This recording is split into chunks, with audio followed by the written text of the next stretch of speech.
Nous sommes en ligne? Tout va bien, cool. Eh bien, merci beaucoup d'être à nouveau ici avec nous.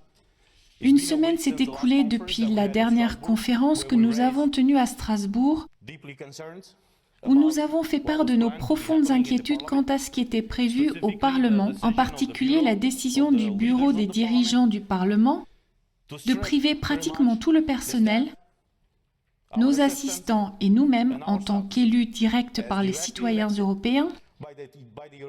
Toutes ces personnes vont être privées de leurs droits fondamentaux. Le droit de travailler, le droit de décider ce qu'elles veulent faire de leur propre corps, et néanmoins, dans notre cas, le droit que nous avons et les immunités parlementaires que nous avons en tant qu'élus par le peuple de ne pas être influencés de quelque manière que ce soit lorsque nous accomplissons notre mandat. Donc, chacun d'entre nous qui sommes présents ici, et beaucoup d'entre nous sont à la maison pour nous soutenir, nous avons cette situation de pandémie.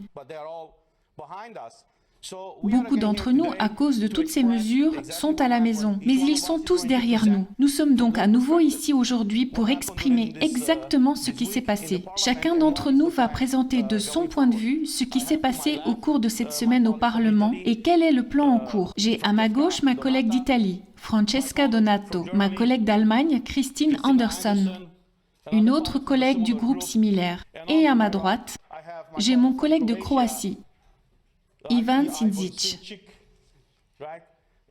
et un autre collègue de Croatie, Kolostić. Est-ce correct? Ah oui, en fait, c'est Mislav Kolakozić. Je sais que c'est difficile avec tous ces noms. Mais ce qui est amusant, c'est que nous sommes du même côté, venant de pays différents, et nous soutenons exactement la même chose. Le respect des droits fondamentaux de chaque personne travaillant pour le Parlement et de chaque citoyen européen. Donc, sans plus attendre, j'aimerais que ma collègue Christine Anderson prenne la parole. Oui, bonjour. Tout d'abord, merci beaucoup à tous ceux d'entre vous qui se sont donné beaucoup de mal pour nous exprimer leur soutien dans une quantité écrasante de courriels. Merci beaucoup. Nous faisons cela pour vous. Dans toute l'Europe, les gouvernements ont fait des efforts considérables pour que les gens soient vaccinés. On nous a promis que les vaccinations allaient changer la donne et restaurer notre liberté. Il s'avère que rien de tout cela n'était vrai. Le vaccin ne vous rend pas immunisé. Vous pouvez toujours contracter le virus et vous pouvez toujours être contagieux. La seule chose que ce vaccin a fait à coup sûr, c'est de déverser des milliards et des milliards de dollars dans les poches des entreprises pharmaceutiques. J'ai voté contre le certificat vert numérique en avril dernier. Malheureusement, il a été adopté malgré tout, ce qui montre bien qu'il n'y a qu'une minorité de députés européens qui défendent vraiment les valeurs européennes. La majorité des députés européens, pour des raisons que j'ignore, soutiennent manifestement l'oppression du peuple, tout en prétendant sans vergogne le faire pour le bien du peuple. Mais ce n'est pas le but qui rend un système oppressif. Ce sont toujours les méthodes par lesquelles le but est poursuivi.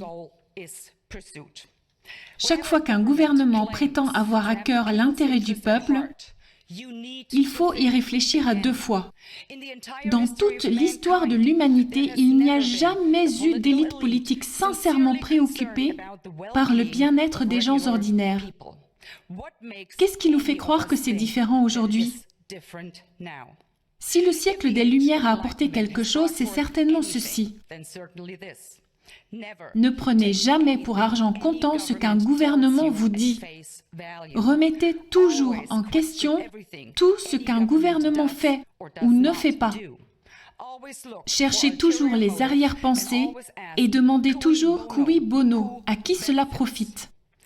Lorsqu'une élite politique fait pression à ce point et recourt à l'extorsion et à la manipulation pour arriver à ses fins, vous pouvez presque toujours être sûr que votre intérêt n'est certainement pas celui qu'elle avait à cœur. En ce qui me concerne, je ne me ferai pas vacciner avec quoi que ce soit qui n'a pas été correctement examiné et testé et qui n'a pas montré de preuves scientifiques solides que les avantages l'emportent sur la maladie elle-même, ni sur les effets secondaires à long terme. dont nous ne savons rien à ce jour. Je ne serai pas réduite à un simple cobaye en me faisant vacciner avec un médicament expérimental. Et je ne me ferai certainement pas vacciner parce que mon gouvernement me le demande et me promet qu'en échange, il me donnera la liberté. Soyons clairs sur un point. Personne ne m'accorde la liberté, puisque je suis une personne libre.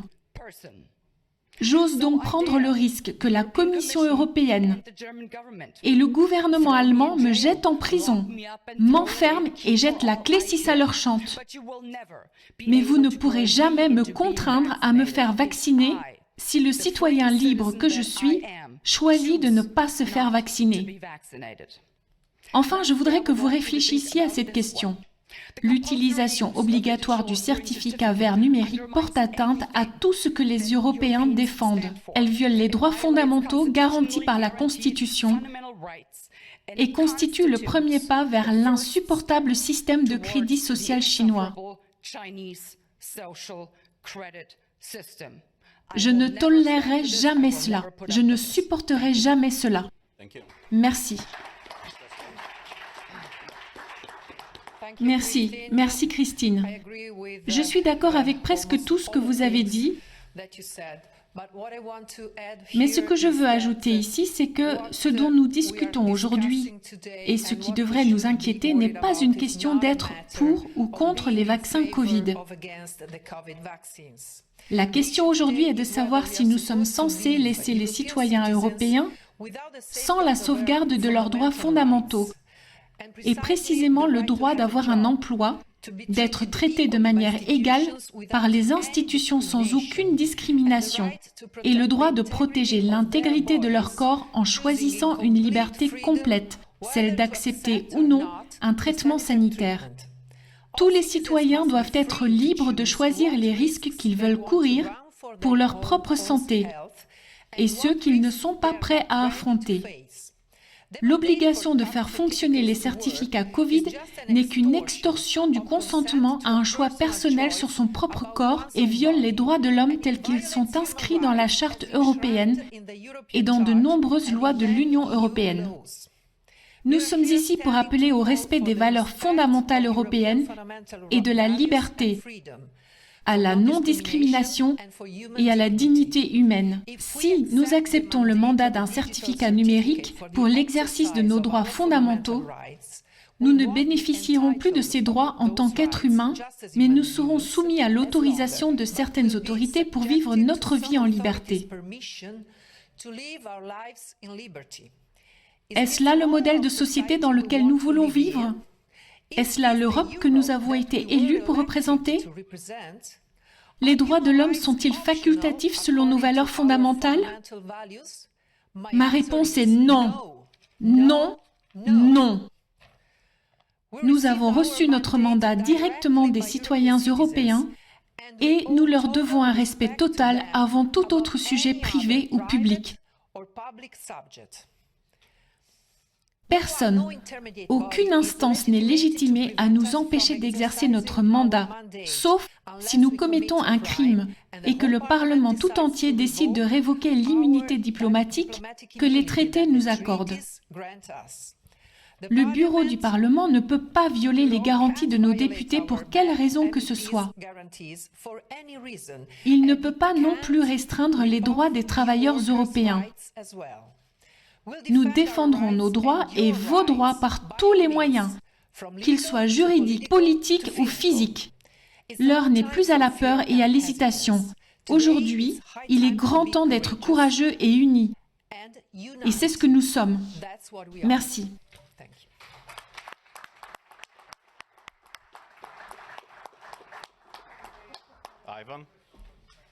Merci beaucoup, mes chers collègues. Cette semaine encore, nous sommes ici pour dire non à la discrimination et non à la ségrégation. Nous sommes ici pour défendre les droits fondamentaux et les droits de l'homme. Je vais le répéter, le certificat vert numérique est illogique, il n'est pas scientifique et il est inutile pour résoudre cette crise. Au contraire, il donne aux personnes qui le portent un faux sentiment de sécurité, qu'elles ne peuvent pas être infectées elles-mêmes ou infecter les autres. De plus en plus de données scientifiques et d'expériences quotidiennes le confirment. Le pass vert ne concerne pas ici notre santé. Il s'agit de politique, il s'agit de droit. Partout en Europe, des politiques ont été mises en place et ils ont volé la vie normale des gens. Les gouvernements font de plus en plus de chantage aux citoyens. Le gouvernement croate admet ouvertement que le pass vert ne sont qu'une pression supplémentaire sur ceux qui ne veulent pas se faire vacciner pour une raison quelconque. Vous ne pouvez pas avoir une vie normale si vous n'avez pas de passe vert. Vous ne pouvez pas avoir vos libertés si vous n'avez pas de passe vert. Et d'un autre côté, les personnes en bonne santé sont privées de leur liberté et de leurs droits constitutionnels. Ils ne vont pas arrêter, mes amis. Il faut les arrêter. Cela ne va pas s'arrêter tout seul. Cela va s'étendre. Cela viendra à votre porte. Il fera chanter votre vie. Chaque partie de votre vie. C'est pourquoi nous disons continuellement non.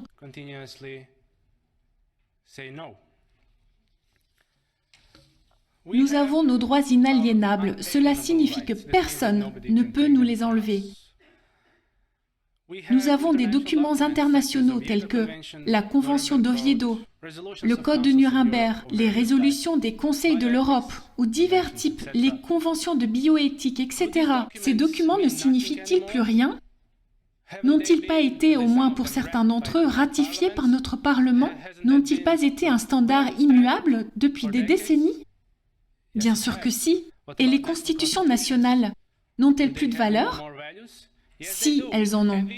Et nous avons même des décisions de cour constitutionnelle en Europe qui montrent que tout cela est mauvais et que les libertés ne peuvent pas être supprimées et que les amendes qui ont été imposées aux citoyens qui voulaient simplement être libérés de la nature obligatoire de tout cela, que ces amendes doivent être supprimées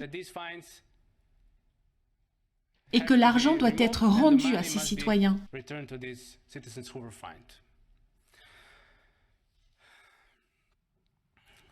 Ces documents et normes que j'ai mentionnés sont toujours en vigueur. Ils n'ont pas été retirés du pouvoir simplement parce qu'un gouvernement a fait pression avec une politique différente. Ils sont toujours en vigueur et ils le seront toujours. Et nous nous battrons pour ces normes et documents. Et nous les invoquons. Une autre norme que nous avons est que les citoyens européens ont le droit de choisir leur propre thérapie pour n'importe quelle maladie, y compris le Covid-19. Ils ont le droit, en consultation avec leur médecin de famille, de faire les meilleurs choix pour leur santé, qu'il s'agisse d'un vaccin ou d'un traitement ou de tout ce qui sera inventé. C'est votre propre choix en tant que patient. Aucun gouvernement ne peut vous contraindre à choisir un certain type de produit médical. Le certificat vert numérique est un problème européen. Ce n'est pas seulement un problème de l'Italie ou de la Lituanie ou du Parlement européen. Maintenant, le bâtiment du Parlement européen. C'est un problème européen. C'est un problème commun. Ce n'est pas le problème d'un seul pays européen. C'est un problème qui nous concerne tous. Cela ne sera pas limité, comme je l'ai dit, à un seul pays.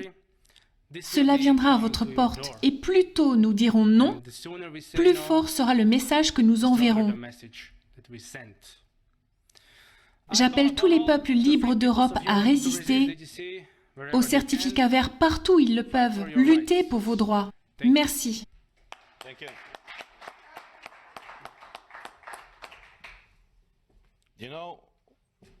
Nous avons été élus par le peuple, c'est ce que dit le traité. Mais nous ne devons pas oublier que nous sommes élus ici pour les gens.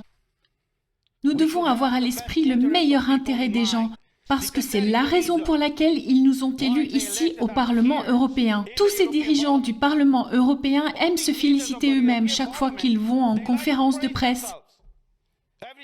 pour dire que c'est l'institution la plus démocratique de l'Union européenne. La question qu'il faut leur poser est la suivante. Est-ce vraiment le cas? Avez-vous dit à ces personnes au Parlement européen, quand vous avez décidé de supprimer leurs droits fondamentaux, pourquoi vous l'avez fait? Vous voyez, nous avons tous ces traités, comme l'a dit mon collègue, vous être imposés, à moins que vous n'en décidiez librement et en connaissance de cause. Maintenant, il est clair que ce qu'ils font maintenant pour conditionner les acteurs du Parlement pour avoir ce certificat vert viole la liberté des gens de choisir avec quoi ils veulent être vaccinés ou testés. Mais il y a l'autre aspect.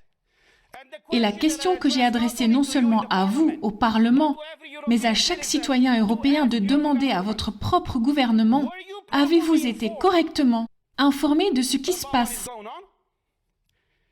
Parce que nous avons eu beaucoup de débats au début de cette année au Parlement, où nous avons demandé un accès complet aux contrats signés entre ces sociétés qui produisent les vaccins et l'Union européenne. Et je cite un article d'Euroactiv qui dit ce qui suit. Article du 22 janvier 2021 qui dit ce qui suit. Le contrat signé entre l'entreprise pharmaceutique et la Commission européenne en novembre 2020 a été mis à disposition mardi dans un format rédigé après que l'entreprise ait accepté d'ouvrir le contrat à l'examen. Quoi? Quoi?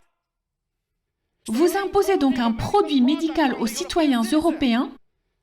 Nous avons découvert qu'ils savaient ce qu'il y avait dans ce contrat. Pas seulement eux, mais nous. Nous ne le savons pas. Donc, après beaucoup de pression au Parlement, comme le dit l'article, ces contrats ont été divulgués à nous et au public. Et je veux vous montrer certaines de ces pages. Et vous me direz s'il est acceptable que les citoyens européens soient exposés à cette situation où ils ne peuvent pas venir travailler, où ils ne peuvent pas entrer dans un magasin, où ils ne peuvent pas aller à l'école avec leurs enfants, où ils ne peuvent pas se déplacer librement d'un pays à l'autre, à moins d'être vaccinés avec l'un de ces produits.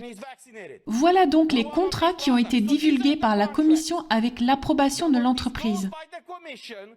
C'est du jamais vu. Et je vais juste vous montrer les pages.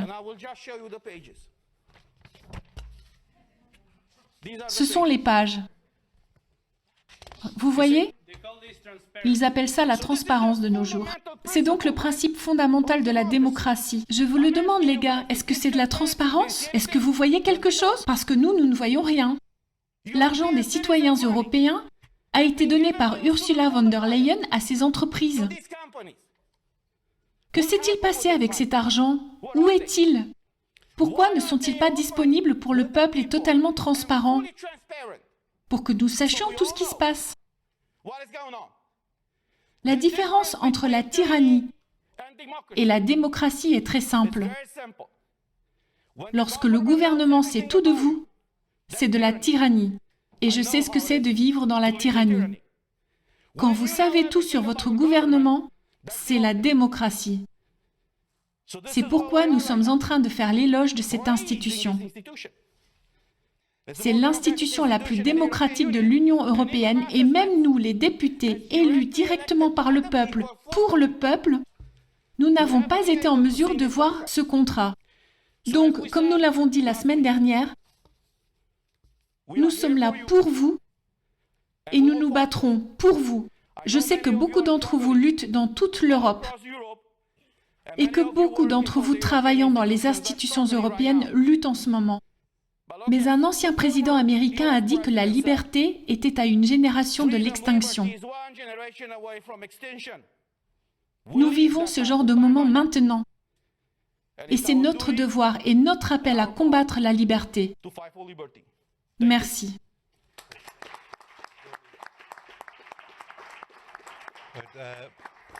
Mon nom est Timon Kelly. Je suis l'attaché de presse pour aujourd'hui et je demande à tous les journalistes ici présents et seulement aux journalistes, s'il vous plaît, car c'est une conférence de presse, de lever la main. Dites-moi votre nom, votre organisation médiatique et je prendrai une question. Donc tous les journalistes présents ici, pouvez-vous lever la main, s'il vous plaît? De la bonne volonté, s'il vous plaît.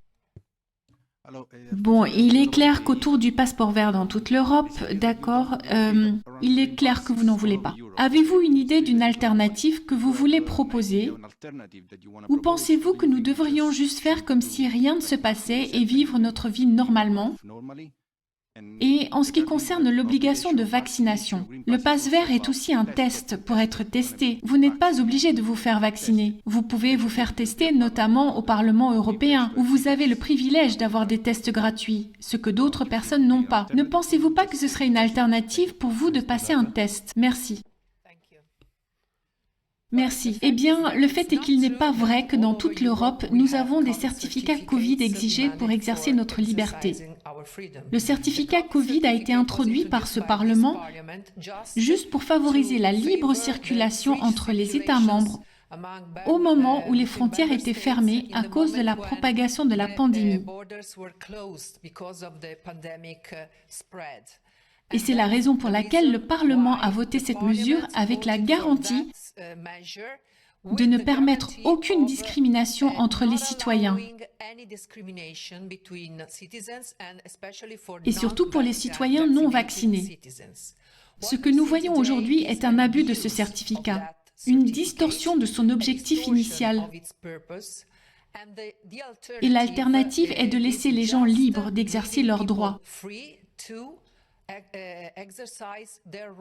Leur droit à la libre circulation, le droit au travail, le droit de vivre une vie pleine et entière dans la dignité, parce que les tests sont un traitement médical. Et nous ne pouvons pas être forcés même à faire des tests toutes les 48 heures.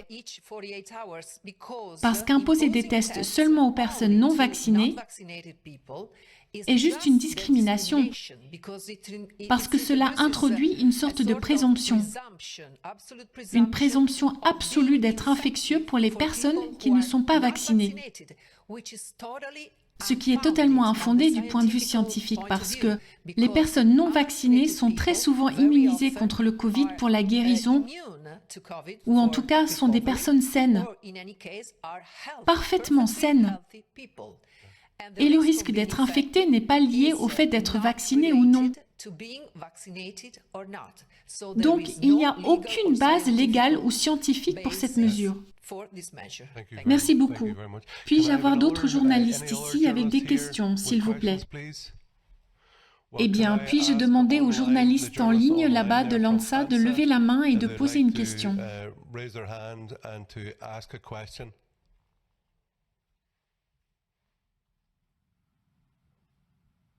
Oui, je vois qu'il y a une question de Laura Zormosa.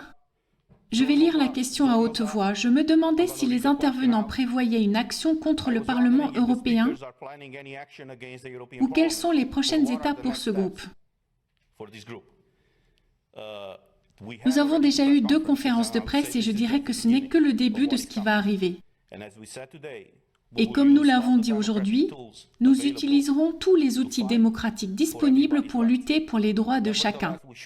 Néanmoins, nous ne devons jamais oublier que nous sommes censés vivre dans une Union européenne où la liberté doit être considérée comme un droit fondamental et inaliénable. Personne ne devrait négocier sur nos libertés. Et nous en sommes à un point où même dans cette maison, au Parlement européen, un petit groupe de personnes a décidé unilatéralement que les députés, nos assistants et les employés du Parlement, beaucoup d'entre eux travaillent pour ces institutions depuis des décennies. Mais malheureusement, beaucoup d'entre eux ont des problèmes de santé. Et je veux lire ce qu'une personne travaillant pour le Parlement m'a envoyé. Et je pense que beaucoup d'Européens peuvent ressentir la douleur de cette personne. Cette personne nous a écrit et nous a dit « Je vous écris parce qu'on m'a reconnu une grave maladie neurodégénérative. Pour cela, j'ai évité de me faire vacciner. Je ne souhaite pas que ma maladie s'aggrave et que je perde mon fragile équilibre de santé que j'ai à peine atteint jusqu'à présent. Selon la communication du secrétaire général du Parlement européen envoyée hier, je devrais être testé 1 à 2 fois par semaine avec toutes les conséquences liées à la détresse. Ont-ils pensé au fait que des personnes comme moi, désireuses de travailler, d'être actives, se découragent et s'épuisent devant les complications d'un laissez-passer vert? Nous passons toutes ces résolutions en plénière où nous reconnaissons tous les droits des personnes qui sont malades, qui ont différents handicaps. Beaucoup d'entre eux travaillent pour cette maison. Ils veulent servir les citoyens. Donc, ce qui a été imposé hier, cela affecte leur droit fondamental au travail. Donc, pour répéter ce que j'ai dit, nous ferons tout ce qu'il faut pour nous battre pour la liberté de chaque citoyen européen. Merci beaucoup. Je voudrais demander à Pietro de l'ANSA, l'agence italienne. Vous avez la main levée. Si vous pouvez essayer de faire fonctionner votre micro, nous serons heureux d'entendre votre accent transalpin. Essayez juste ce micro.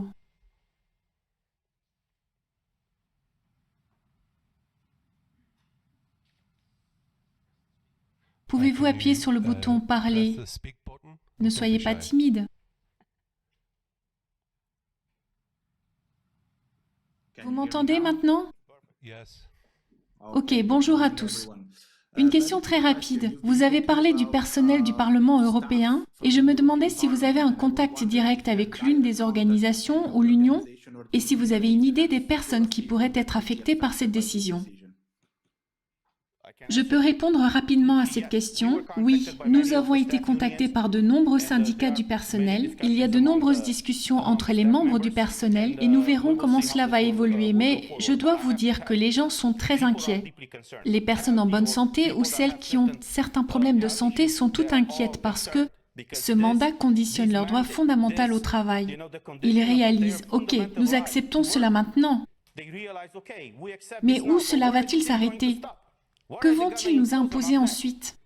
Nous venons de recevoir un message de quelqu'un qui a dit que même les grands-parents et les parents ne pourront pas amener leurs enfants dans un jardin d'enfants que nous avons ici près de chez nous, à moins qu'ils n'aient un certificat vert. Ainsi même dans le cadre de la loi belge, ces règles ne sont pas appliquées pour une raison ou une autre. Le Parlement européen veut donner l'exemple d'une institution totalitaire à ses employés.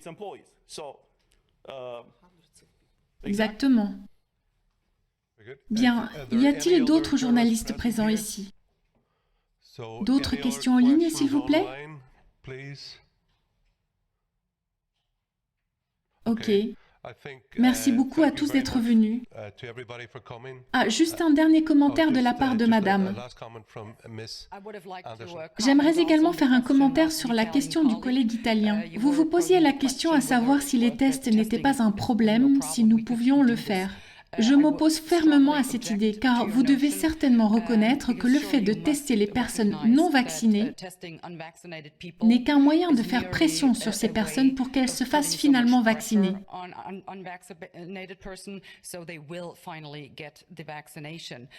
Cela n'a aucun sens, puisque comme je l'ai souligné, même les personnes vaccinées seront infectieuses. Donc, si vous êtes vraiment soucieux d'arrêter la propagation de ce virus, alors vous devez tester toutes les personnes. Point final. C'est pourquoi les tests sont inacceptables. Merci. Désolé, d'autres questions? Eh bien, c'est seulement pour les journalistes, s'il vous plaît. Donc je suis désolée pour ça, il n'y a personne d'autre en ligne. Et je voudrais remercier tout le monde d'être venu, tous les journalistes qui sont venus et nos courageux députés européens qui ont pris position, qui veulent être des gens libres dans un pays libre. Merci beaucoup à tous et bonne continuation.